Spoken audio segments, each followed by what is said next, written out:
오늘 같이 보실 하나님 말씀은 마태복음 8장 19절로 22절 말씀입니다. 한 절씩 교독하겠습니다. 한 서기관이 나와 예수께 이르되 선생님이 어디로 가시든지 저는 따르리이다. 예수께서 이르시되 여우도 굴이 있고 공중의 새도 거처가 있으되 인자는 머리 둘 곳이 없다 하시더라. 제자 중에 또 한 사람이 이르되 주여 내가 먼저 가서 내 아버지를 장사하게 허락하옵소서. 예수께서 이르시되 죽은 자들이 그들의 죽은 자들을 장사하게 하고 너는 나를 따르라 하시니라. 저는 요즘 천국에 가는 사람들의 삶은 어떻게 달라야 되는지에 대해서 생각을 많이 하고 있습니다. 그런데 그 질문에 답을 얻을 수 있는 방법은 예수님께서 어떻게 이 세상을 사셨는가를 살펴보는 것이라고 할 수 있습니다. 물론 예수님은 우리와 다른 그런 존재시라고 할 수 있습니다. 예수님은 메시아시고 하나님의 아들이십니다. 우리는 예수님같이 메시아로서의 삶을 살지 않고 또 하나님의 아들이 아니기 때문에 예수님의 삶과 우리의 삶은 다를 수밖에 없는 부분이 틀림없이 있다고 할 것입니다. 그러나 예수님은 우리에게 삶의 모범을 보여주시고 예수님께서 나를 따라오라, 나처럼 살아라고 말씀하셨기 때문에 예수님께서 이 땅을 어떻게 사셨는가 하는 것은 우리가 이 땅을 어떻게 살아가는가에 대해서 아주 중요한 모범이 되는 것입니다. 특히 예수님은 이 세상뿐만 아니라 저 천국을 같이 바라보고 그야말로 세상을 정확하게 바라보셨기 때문에 우리가 천국에 갈 사람으로서 예수님이 어떻게 사셨는가를 살펴보는 것은 너무나 중요하고 아주 좋은 정답을 찾을 수 있는 길이라고 할 수 있을 것입니다. 사람에게 가장 중요한 것이 무엇일까요?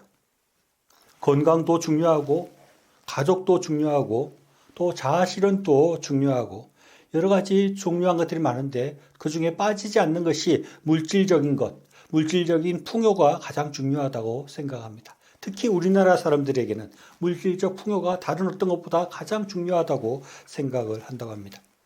오늘 읽은 본문에서는 예수님이 물질 또는 재물에 대해서 어떻게 생각하고 있는지, 예수님의 재물관은 어떤 것인지, 예수님의 물질에 대해서 어떤 태도를 보여주셨는지 우리가 알 수 있습니다. 마태복음 8장 19절 말씀을 다시 보면 한 서기관이 나와 예수께 이르되 선생님이여 어디로 가시든지 저는 따르리이다 라고 말씀합니다.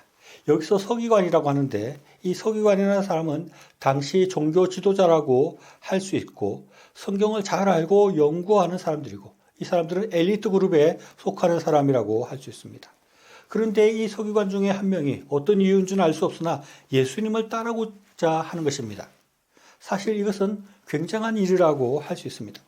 당시 유대 종교 지도자들, 서기관이나 바리새인이나 또는 대사장들이나 이런 사람들은 예수님을 아주 반대했습니다. 예수님을 늘 못마땅하게 생각을 하고 늘 시비를 걸고 어떻게든 죽일 구실을 찾고 있는 그런 분위기였습니다. 그런데 그런 분위기 속에서 이 서기관이 예수님을 따르겠다라고 한 것은 굉장한 용기이고 많은 것을 희생할 각오를 한 것이라고 할 수 있습니다. 여기서 따르겠다는 것은 그가 유대교 서기관이라는 그 위치와 그 직업을 그만두고 예수님이 제자가 된다는 그런 의미가 있는 것입니다. 이렇게 대단한 결심과 헌신의 마음으로 예수님을 따르겠다고 말을 하는데 예수님의 반응이 좀 특별합니다. 20절 말씀 보면 예수께서 이르시되 여우도 굴이 있고 공중의 새도 거처가 있을 때 인자는 머리 둘 곳이 없다라고 이렇게 말씀하는 것입니다. 이 말씀만 놓고 보면 이 사람이 뭔가 예수님을 좇으면 내가 부유해지고 내가 뭔가를 더 많이 가질 수 있고 이런 것을 탐내어서 예수님을 따른다고 했기 때문에 예수님께서는 나는 머리 둘 곳도 없이 가난하다. 잘 생각해보고 나를 따르라. 이런 의도로도 해석될 수 있는 것입니다. 누가복음 14장 33절 말씀 보면 이와 같이 너희 중에 누구든지 자기의 모든 소유를 버리지 아니하면 능히 내 제자가 되지 못하리라 라고 이렇게 말씀하듯이 예수님을 따른다는 것은 모든 것을 버리고 따른다는 것이다. 나를 따른다는 것은 물질적인 풍요나 많은 재물들을 전혀 기대할 수 없다 하는 것을 말씀하는 것이라고 할 수 있습니다.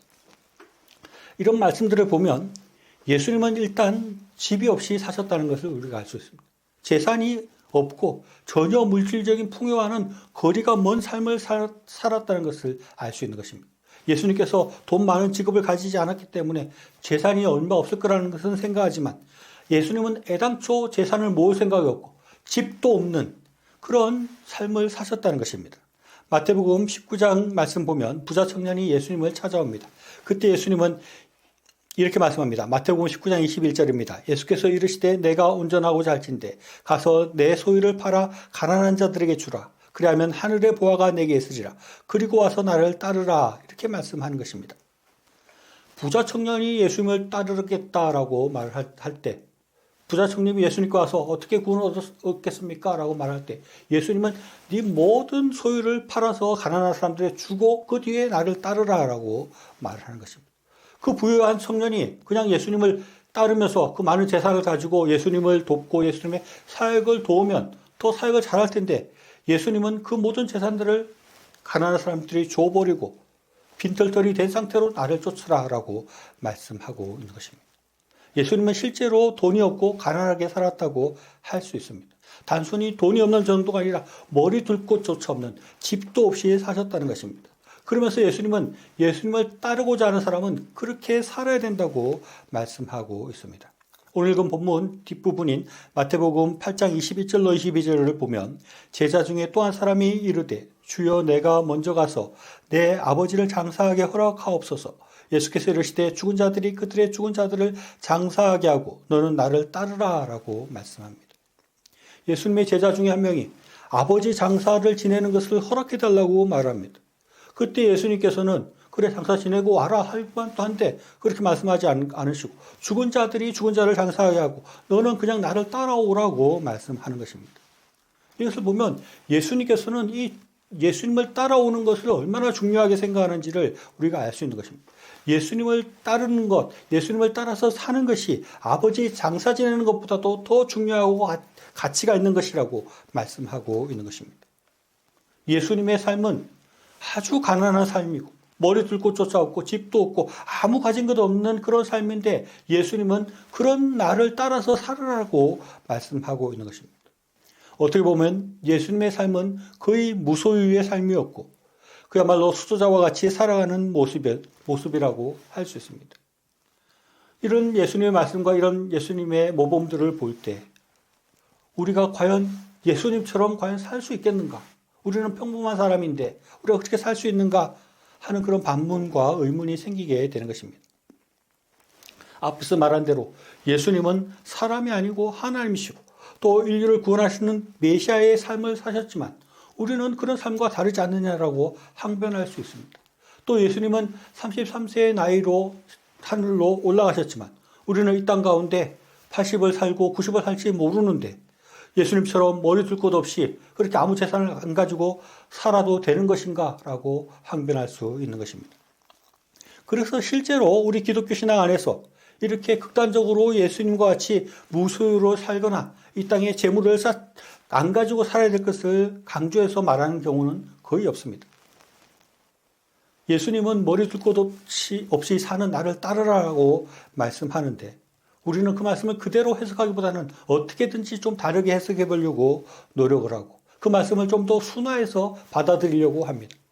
그러나 성경 말씀을 보면 예수님이 보이신 모범과 예수님의 말씀은 너무 분명한 것입니다. 우리가 이 땅 가운데 재물을 쌓는 그런 삶의 태도를 주님은 인정하지 않으시고 그런 재물들을 버려야 될 것으로 말씀하고 있는 것입니다. 우리가 재물을 이 땅 가운데 쌓고 살아서는 안 된다고 아주 분명하게 말씀하고 있는 것입니다. 누가복음 12장 13절로 15절 말씀 보면 무리 중에 한 사람이 이르되 선생님 내 형을 명하여 유산을 나와 나누게 하소서 하니 이르시되 이 사람아 누가 나를 너희의 재판장이나 물건 나누는 자로 세웠느냐 하시고 그들에게 이르시되 삶과 모든 탐심을 물리치라 사람의 생명이 그 소유에 넉넉한 데 있지 아니하니라 라고 말씀하십니다. 사람은 자기 재산에 대해서 굉장히 관심이 많은 것입니다. 예수님께서는 늘 모든 것을 버리고 나를 쫓아라고 그렇게 말씀하시고 천국의 보물을 쌓아두라고 말씀하는데 이 사람은 너무 자기의 재산에 관심이 많은 것입니다. 그래서 그런 예수님을 찾아왔어도 유산 문제를 해결해 달라고 말을 하는 것입니다. 사실 이 사람의 입장에서는 또 대체적으로 일반적인 그런 풍습과 일반적인 생각 가운데서는 유산을 나누는 문제는 아주 큰 문제이고 절실한 문제라고 할 수 있습니다. 그런데 예수님은 그런 사람에게 아주 단호하게 말합니다. 이 사람아, 누가 나를 너희의 재판장이나 물건 나누는 자로 세우느냐라고 말씀하시고, 삼가 모든 탐심을 물리치라. 사람의 생명이 그 소유에 넉넉한 데 있지 아니하니라라고 단호하게 말씀하는 것입니다. 그리고 이 말씀 이후에 지난주에 살펴본 부자가 소출이 많아서 곡식을 쌓아둘 창고를 짓고 또 즐기겠다고 할 때 하나님께서 그 생명을 거두어 간다는 그런 비유의 말씀을 하는 것입니다. 예수님은 유산을 나누는 문제까지도 탐심을 물리치라고 말씀하는 것입니다. 그리고 예수님은 무엇을 먹을까, 무엇을 마실까, 무엇을 입을까도 염려하지 말라고 말씀하고 있었던 것입니다. 예수님의 재물관이 어떤 것인가 라고 우리가 생각해 본다면 어떤 부분에서는 예수님의 재물관은 굉장히 모호하다고 말할 수 있고, 또 반면에 예수님의 재물관은 아주 분명하다고도 말을 할 수 있습니다. 우리가 생각할 때 예수님의 재물관이 어떤가라고 생각할 때 예수님은 어떻게 우리에게 돈을 벌라고 하시는가? 돈 관리를 어떻게 하라고 하시는가? 돈을 어떻게 쓰라고 하시는가? 그런 답을 얻기를 원하는데 거기에 대해서 예수님이 거의 말씀하지 않으십니다. 그렇기 때문에 모호하다고 할 수 있습니다. 그러나 반면에 예수님은 아주 분명하게 재물에 대해서 말씀하고 아주 분명한 모범을 보여주시는 것입니다. 예수님은 너무나 분명하게 거의 재산을 가지지 않고 살아가셨습니다. 그리고 예수님은 머리 들 곳조차 없는 그런 삶을 사셨다는 것입니다. 그리고 예수님은 말씀을 통해서 유산을 고민하는 사람에게도 탐심을 버리라고 말씀할 정도로, 또 무엇을 먹을까, 무엇을 입을까 그런 거 걱정하지 말라고 말씀하시는 것입니다. 예수님은 재산을 아주 멀리하고 돈이나 재산을 멀리하시는 그런 삶의 모범을 보여주셨고 우리에게 그런 삶을 따라오라고 말씀하는 것입니다. 이렇게 말하면 우리 모든 그리스도인들은 예수님처럼 또는 목사나 선교사처럼 그렇게 살아야 된다는 말인가라고 항변할지 모릅니다. 사실은 그에 대해서 답하기가 쉽지가 않습니다. 그렇다고 말하면 너무 이 세상의 삶을 등한히하는 것 같고 너무 비현실적으로 산다고 말할 수 있기 때문입니다. 여기서에 대해서 쉽게 어떻게 살아야 된다라고 말하기는 어렵지만 성경 말씀을 그대로 본다면 예수님은 최소한 우리가 생각하는 것보다 훨씬 이 세상의 재물을 등한히 하고 이 세상의 재물에 대해서 가볍게 생각했다는 것은 아주 분명한 것입니다. 그리고 돈을 벌고 모으는 것에 대해서 우리의 생각과는 전혀 다른 그런 태도와 모범을 보여주셨습니다. 이것은 아주 분명한 것입니다. 왜 이런 차이가 나타납니까? 저번에도 말했지만 예수님은 천국을 바라보면서 이 세상을 살았습니다. 그래서 이 세상의 삶이 우리만큼 그렇게 중요하거나 이 세상의 삶이 우리만큼 그렇게 가치가 있지 않았다고 할 수 있는 것입니다. 보통 사람들은 이 세상의 삶이 전부이고 그래서 가장 중요하고 가장 가치 있는 것이지만 예수님에게는 그렇지 않았다는 것입니다. 예수님은 이 세상이 그만큼 중요하지 않고 그만큼 가치 있는 것이 아니라고 주님은 생각하셨습니다. 우리의 생각도 예수님과 같아야 될 필요가 있습니다. 우리가 예수님을 따라간다면, 우리가 그리스도인이라면 우리도 예수님과 같이 이 세상을 너무 중요하게 생각하고 너무 가치 있게 생각하는 그런 태도에서부터 벗어나야 하는 것입니다. 예수님께서 천국을 바라보시며 천국에서 살 것을 생각했듯이 우리도 이 세상보다 더 중요한 천국이 우리에게 있음을 우리가 바라보고 더 중요한 천국이 더 가치 있는 것을 생각하면서 살아갈 수 있어야 됩니다. 이 세상에서 잘 먹고 잘 사는 것보다 저 천국에 들어가고 저 천국에서 상급을 받고 살아가는 것이 이 세상에서 잘 사는 것보다 100배, 1000배, 10,000배 더 중요한 것이라는 것을 우리가 바라볼 수 있어야 됩니다. 우리가 이 세상을 살면서 내가 좀 더 돈을 많이 벌어서 좀 더 좋은 집에 살고 좀 더 좋은 것을 먹고 좀 더 좋은 입을 먹고 좀 더 좋은 옷을 입고 산다. 이런 것을 우리가 중요하게 생각하고 그런 것들에 연연할 필요가 전혀 없습니다. 우리가 천국에 가면 그것보다 훨씬 좋은 것들을 누리며 살 것입니다. 우리가 천국에 가면 훨씬 좋은 집이 우리를 기다리고 있고 훨씬 좋은 음식들이 우리를 기다리고 있는 것입니다. 우리는 이 세상을 살아가면서 이 세상보다 더 중요한 저 천국이 있음을 생각을 해야 하는 것입니다. 이 세상에 재물을 쌓기보다는 저 천국에서 더 잘 사는 것이 중요하다고 우리가 생각하면서 살아가야 할 것입니다. 우리는 이 땅 가운데 영원히 이 땅 가운데 살아가는 사람들이 아닙니다. 그런 존재들이 아닙니다. 우리는 이 땅을 여행하고 있는 것이라고 할 수 있습니다. 우리에게는 원래 살던 곳이 있었고 또 우리가 가게 될 영원한 본향이 있는 것입니다. 천국이 우리를 기다리고 있는 것입니다. 우리는 얼마 있지 않아서 이 여행을 끝내고 천국에 가게 될 것입니다. 그 천국에는 우리를 위해서 아주 좋은 집이 기다리고 있고 정말 좋은 옷들이 기다리고 있고 정말 좋은 음식들이 기다리고 있고 그 많은 것들을 우리가 누릴 수 있는데 이 여행하는 곳에 이 열악하고 누추한 여행지에서 더 잘 먹고 더 잘 입는 것 그곳에서 집을 얻겠다는 것 그렇게 살아가는 것은 너무나 어리석은 것이라고 할 수 있습니다. 우리가 이 땅을 살아가면 우리의 눈에 잘 보이지 않는 천국의 가치보다는 당장 이 현실의 문제를 바라보게 되고 이 땅의 것들을 더 중요하게 되고 이 땅에 더 가치 있는 것처럼 잘못 생각하기가 쉽습니다.